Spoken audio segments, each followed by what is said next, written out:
De las cuatro matemata al quadrivium, conectando arte y matemáticas para hacer cantar a las piedras. Bienvenidos y gracias por su curiosidad.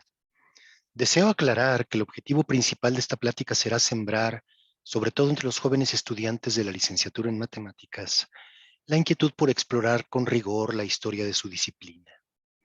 A algunos, la historia de las matemáticas podrá interesarles profesionalmente.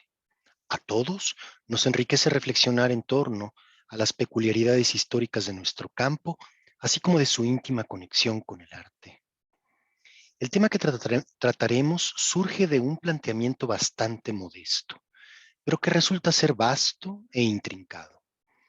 En las primeras universidades surgidas durante la Edad Media, un aspirante al estudio de filosofía y teología debía foguearse primero abordando las llamadas 7 artes liberales, a saber, gramática, retórica y dialéctica, agrupadas en el trivium, y también aritmética, geometría, astronomía y música, integradas al quadrivium. La pregunta que aquí queremos atender es, ¿cómo justificar la presencia de la música en el quadrivium medieval? Aclarando que aquí, cuando digamos música, nos estaremos refiriendo más a la armónica, teoría musical, que a la musique, arte de la ejecución musical. En su obra Jardín de las Delicias, la monja alsaciana del siglo XII, Errade de Landsberg, presenta trivium y quadrivium reunidos en las 7 artes liberales, pero no ofrece una justificación explícita para la inclusión de la música en el quadrivium. Así que, apuntando a encontrar respuesta razonable a nuestra cuestión, quiero llamar su atención a un aspecto metodológico que bien puede servirnos de guía para abordar el asunto histórico que aquí nos ocupa. Publicada por el Departamento de Matemáticas de la Facultad de Ciencias de la UNAM, tenemos la fortuna de contar con una extraordinaria colección de artículos en nuestra lengua sobre historia y filosofía de las matemáticas. La revista Matesis. Es aquí donde encontramos un artículo singular sobre corazones y hojas de hiedra, lo que los antiguos griegos hicieron con las curvas, del historiador norteamericano Wilbur Richard Knorr, donde se plantea la siguiente cuestión. ¿A qué se refieren los griegos cuando dicen que una curva es una sisoide? Obviamente, la consulta de un índice de curvas, como el publicado por la Universidad de St. Andrews, por ejemplo, simplemente nos muestra las modernas representaciones analíticas de cardioide, concoide y sisoide de Diocles, pero nos informa que sisoide alude a la hoja de hiedra, asunto que, al menos, es desconcertante. Con el ánimo de incitarlos a la sabrosa lectura del artículo de Knorr, puedo anticiparles que sus disquisiciones lo llevaron a explorar diversas disciplinas extramatemáticas, tales como la biología, la astronomía y la historia del arte. La biología, cuando consulta el catálogo botánico de Schneider de 1912, o bien el manuscrito bizantino del siglo VI después de nuestra era, que reproduce la obra de Dioscórides, médico griego del siglo I después de nuestra era.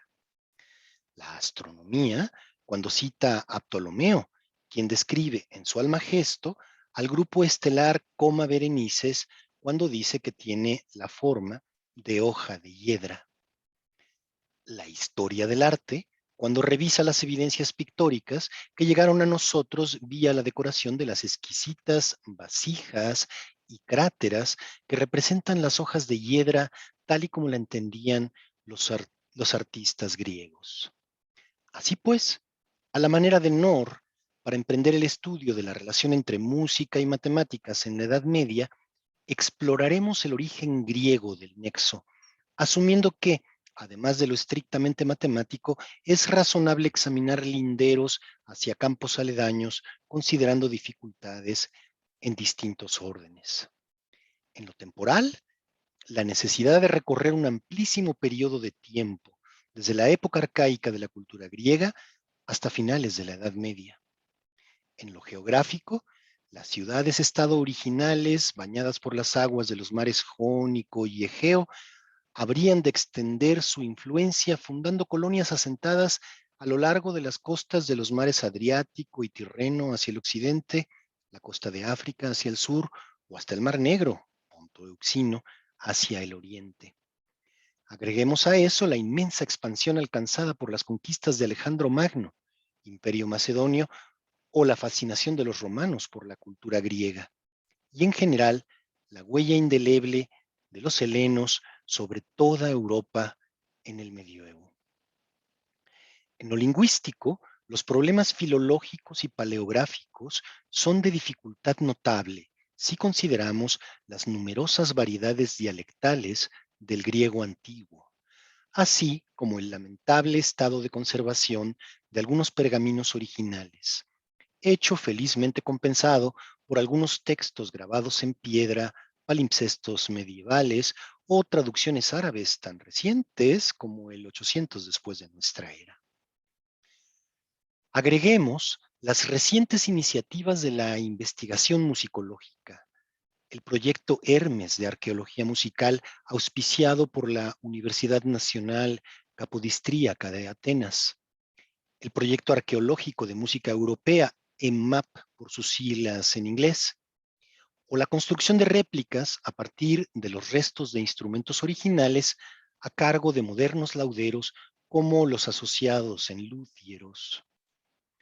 Podemos examinar numerosas representaciones artísticas, tales como bajorrelieves y esculturas, ya sea griegas originales o reproducciones romanas, detalladas pinturas sobre ánforas y cráteras, evidencias arqueológicas de algunos instrumentos musicales que revelan interesantes detalles. En el Harvard Dictionary of Music leemos: de la música griega antigua sobreviven tan solo unas 20 piezas escritas, en su mayoría fragmentarias y ampliamente dispersas en el tiempo. Un tratado incompleto de Aristoxeno, 320 antes de nuestra era, contiene análisis valiosos de los principios de la música tal como él la conoció. Se preservan otros tratados teóricos que tratan la ciencia de la armónica como disciplina matemática interesada en los fenómenos acústicos.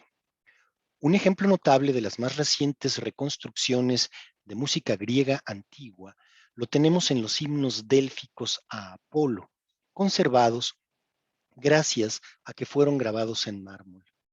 Actualmente, y luego de una fatigosa labor musicológica, paleográfica y filológica, contamos con una decodificación completa de estos símbolos musicales. El peán délfico de Athenaios Athenaiou es el ejemplo más extenso y mejor preservado de un canto griego antiguo con notación musical. Al parecer, fue compuesto para el Festival de las Pitáidas atenienses del 137 o del 127 antes de nuestra era. Su compositor, Athenaios, hijo de Athenaios, fue designado como director del gran coro en el Festival del 127 antes de nuestra era. Esta canción se encontró en 2 lajas de mármol colocadas sobre la vía sagrada a Delfos, en el exterior de la tesorería de los atenienses. Si tienen curiosidad por saber cómo suena, aquí incluyo la referencia en Internet. En este nutrido catálogo de los instrumentos musicales griegos podemos distinguir entre cuerdas, alientos y percusiones, pero, para un mayor detalle, consideremos el siguiente ejemplo. El llamado pintor anónimo de Sísifo nos legó una crátera que muestra en detalle 3 instrumentos musicales. Entre los jinetes del cuello superior y la escena de la centauromaquia en la base, 9 musas se despliegan en el friso intermedio dispuestas de 3 en 3. Las 3 musas en el centro ejecutan 3 instrumentos: epigonion, forminx y lira, mismos que, con una gran maestría, han podido reconstruir los modernos maestros de luthieros. Escuchemos ahora una ejecución en la lira. Es la invocación de la musa e invocación de Calíope y Apolo de Mesomedes de Creta del siglo II después de nuestra era.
Según Arístides Quintilianus, monocorditsein, trabajen el monocordio, es la frase que antes de morir Pitágoras dirigió a sus discípulos.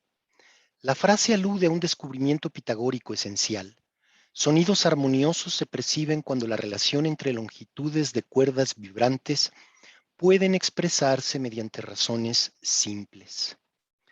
De hecho, longitudes tales que inserten una media aritmética y una media armónica entre dos términos extremos, como sucede en la proporción 6 es a 8 como 9 es a 12, definirán los intervalos básicos necesarios para la construcción de la escala musical y eventualmente los llamados modos musicales. Cuerdas con longitudes 6, 8, 9 y 12 pueden combinarse atendiendo las siguientes razones. 6 a 12, octava, diapasón. 6 a 9 u 8 a 12, diapente, que es la quinta. 6 a 8 o 9 a 12, la cuarta, un diatesaron. 8 a 9, el tono, epogdos. Aquí señalamos otra de las tesis pitagóricas por excelencia. Los planetas al girar producen sonidos armoniosos entre sí. La armonía de las esferas, noción que habría de perdurar por centurias, influyendo a personajes de la talla de Platón, Plinio el Viejo, Nicómaco de Gerasa, Teón de Esmirna, Ptolomeo, Censorino, San Atanasio, Arístides Quintiliano, Calcidio, Macrobio, Proclo, Boecio. Aquí, por ejemplo, Francino Gaffurio, maestro di Capella, compositor e influyente teórico de la música contemporáneo de Leonardo da Vinci. Obsérvese en particular el grabado en el centro, donde se muestra la relación entre las musas, los planetas, las notas musicales y los modos musicales griegos. Josefo Sarlino y Robert Flood, por ejemplo, entre los siglos XVI y XVII, y quizás el más relevante de todos, Johannes Kepler, quien exploró a fondo las ideas pitagóricas antes de proponer sus famosas leyes planetarias. La palabra helix, literalmente hélice, se usó para darle nombre al monte Helicón, Helicón en griego, el monte tortuoso, que servía de refugio para las musas a las que pasaremos revista mirando el sarcófago de las 9 musas. Datado en el siglo II después de nuestra era, se conserva en el Museo Ostiense y fue recién descubierto en el año 2008. En la parte superior tenemos un simposio y en la base figuran las 9 musas: Cleio, Faleya, Erató, Euterpe, Polimnia, Calíope, Terpsícore, Uranía, Melpomene, respectivamente, musas de historia, comedia, poesía lírica amorosa, música, himnos sagrados, poesía épica, danza y poesía coral, astronomía y ciencias exactas y, por último, la tragedia. Pero el Helicón que nos ocupa, el de Ptolomeo, es una construcción geométrica.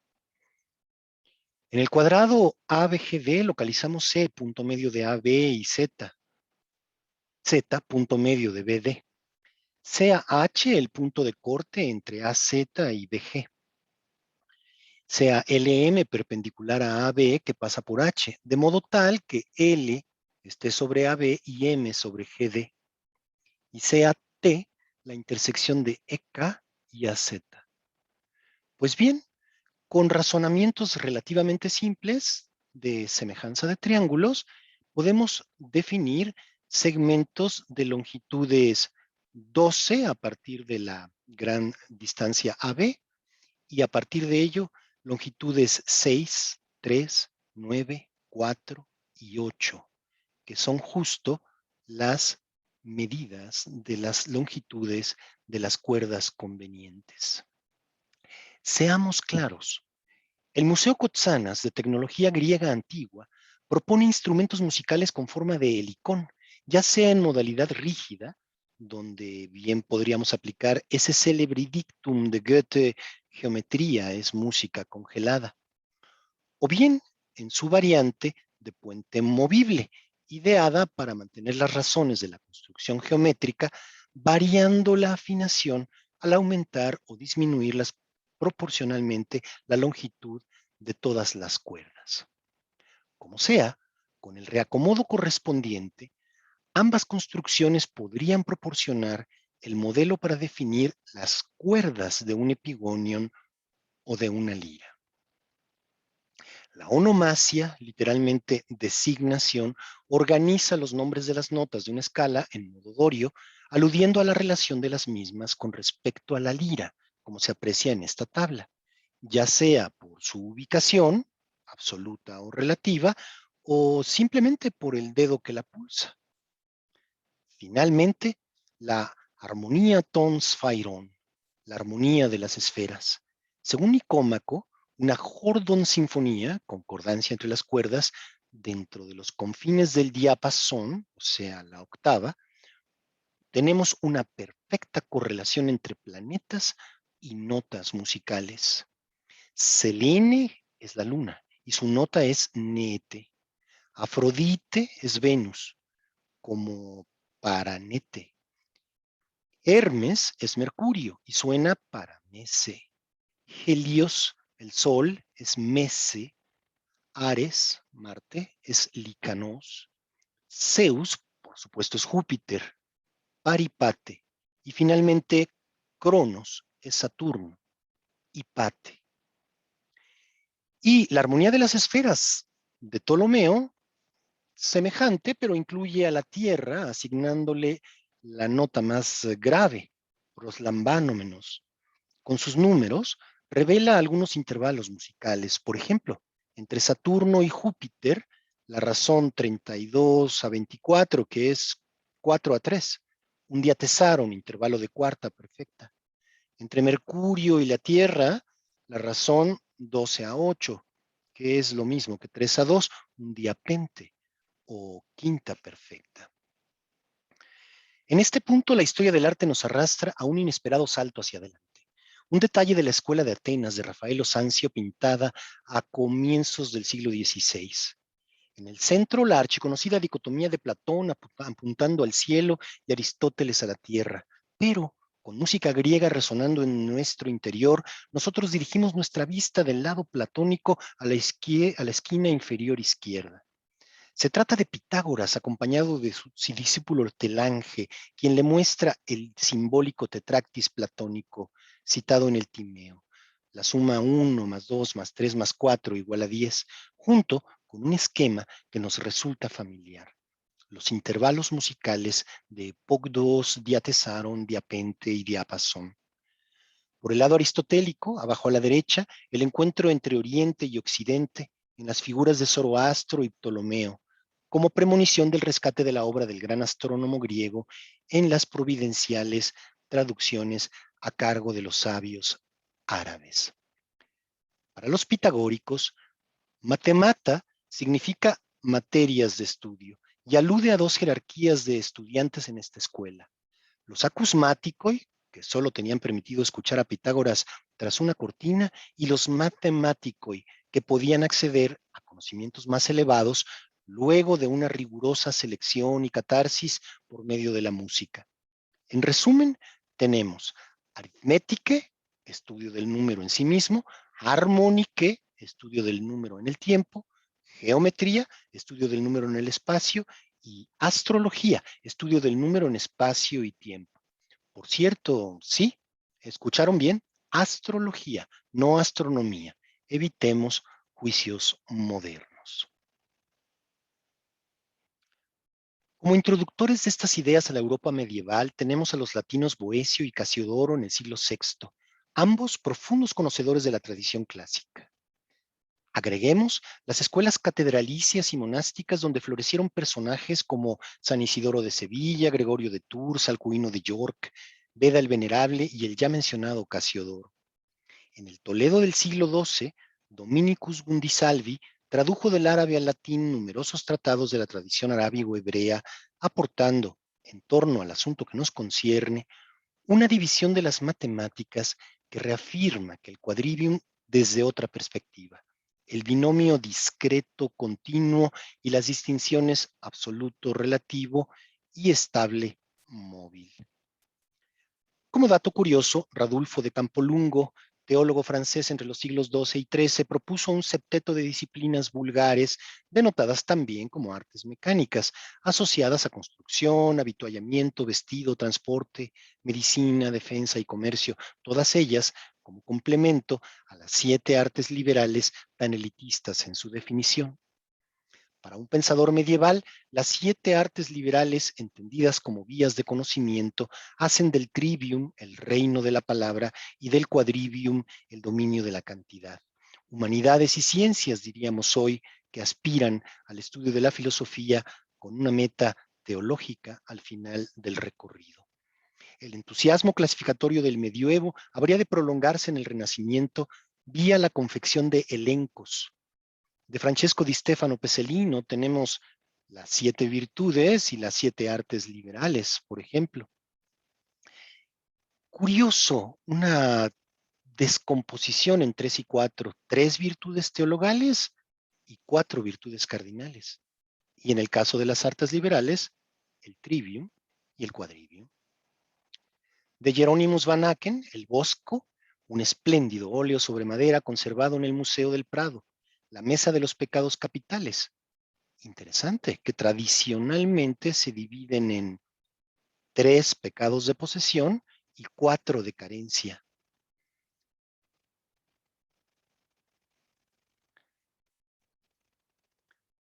De aquí, la alegoría de las artes liberales de Giovanni Dal Ponte agrega los elementos distintivos de cada una de ellas, que son atributos que nos parecen más evidentes en la tabla al temple de Giovanni di Ser Giovanni.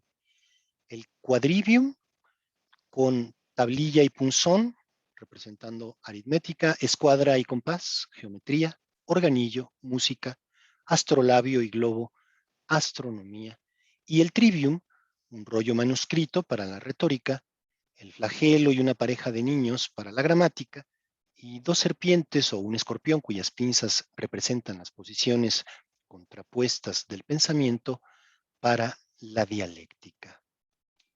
Agradezco su atención y me despido deseando encontrar una futura ocasión para explorar con ustedes los vericuetos de la historia y más argumentos para reconocer a la matemática como parte integral de la cultura.